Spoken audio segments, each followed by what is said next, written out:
कभी सोचा है कि जिसे हम अभी या प्रेजेंट मोमेंट कहते हैं वो शायद होता ही ना हो? क्या हो अगर ये सब सिर्फ एक भ्रम हो?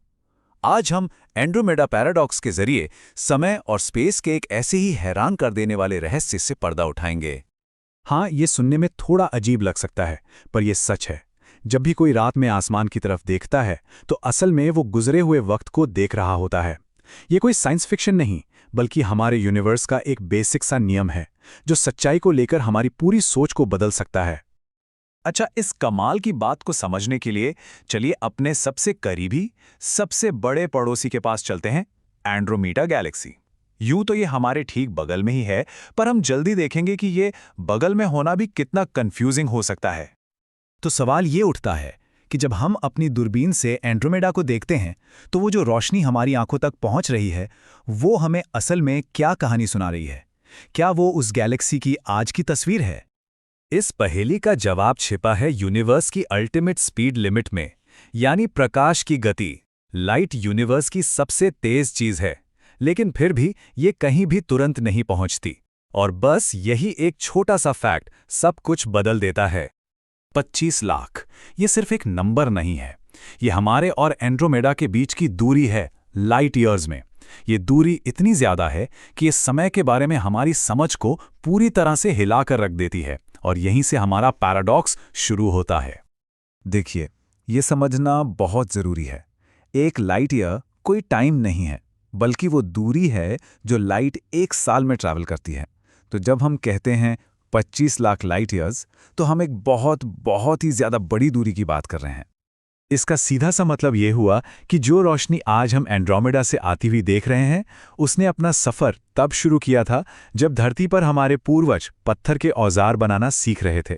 हम असल में 25 लाख साल पुराना अतीत देख रहे हैं। पर बस यहीं से एंड्रोमेडा पैराडॉक्स सामने आता है।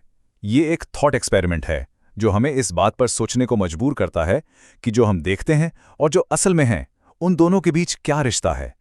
तो चलिए अब सीधे मुद्दे पर आते हैं। आखिर ये एंड्रोमेडा पैराडॉक्स है क्या, जो समय को लेकर हमारी सोच को इतना हिला देता है?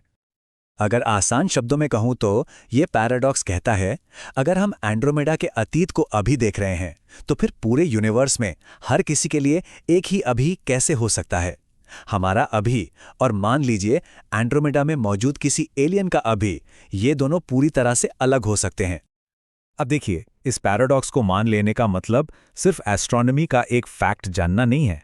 इसके असर काफी गहरे हैं, जो असलियत यानी रियलिटी के बारे में हमारी समझ को ही बदल देते हैं।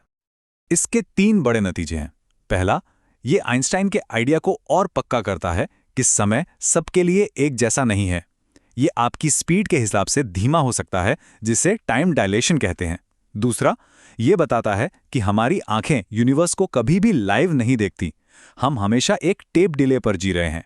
और तीसरा, ये एक जबरदस्त रिमाइंडर है कि ये यूनिवर्स कितना बड़ा है और उसमें हमारी जगह कितनी छोटी सी है। इसे ऐसे सोचिए, हर किसी का अभी असल में रियलिटी का अपना एक अलग स्लाइस है। आपकी स्पीड और लोकेशन के आधार पर जो आपके लिए अभी हो रहा है, वो किसी और के लिए शायद पहले ही हो चुका हो या फिर भविष्य में होने वाला हो। सीधी सी बात है, यूनिवर्स में कोई एक मास्टर क्लॉक नहीं है। ये सारी बातें हमें एक ऐसी जगह लाके खड़ा करती हैं जहां से हमें यूनिवर्स में अपनी जगह एक बिल्कुल नए नजरिए से दिखती है। ये एक लाइन इस पूरी बात का निचोड़ है। हम कभी भी यूनिवर्स को वैसा नहीं देख सकते जैसा वो अभी है। हम हमेशा इतिहास देख रहे होते हैं, चाहे वो कुछ सेकंड पुराना हो या फिर लाखों साल पुराना। तो अगली बार जब रात में आसमान को देखें तो याद रखिएगा कि वो कोई लाइव शो नहीं है, वो एक टाइम मशीन है। हर एक तारा एक कहानी सुना रहा है, एक बहुत बड़े कॉस्मिक इतिहास की गूंज, जिसकी रोशनी को हम तक पहुंचने में लाखों साल लग गए। और आखिर में ये पैराडॉक्स हमें एक बहुत बड़े सवाल के साथ छोड़ जाता है। अगर कोई एक यूनिवर्सल अभी नहीं है, अगर हर किसी का प्रेजेंट अलग है, तो फिर असल में रियलिटी क्या है? ये एक ऐसा सवाल है जो आज भी बड़े बड़े साइंटिस्ट्स और थिंकर्स को सोचने पर मजबूर कर देता है।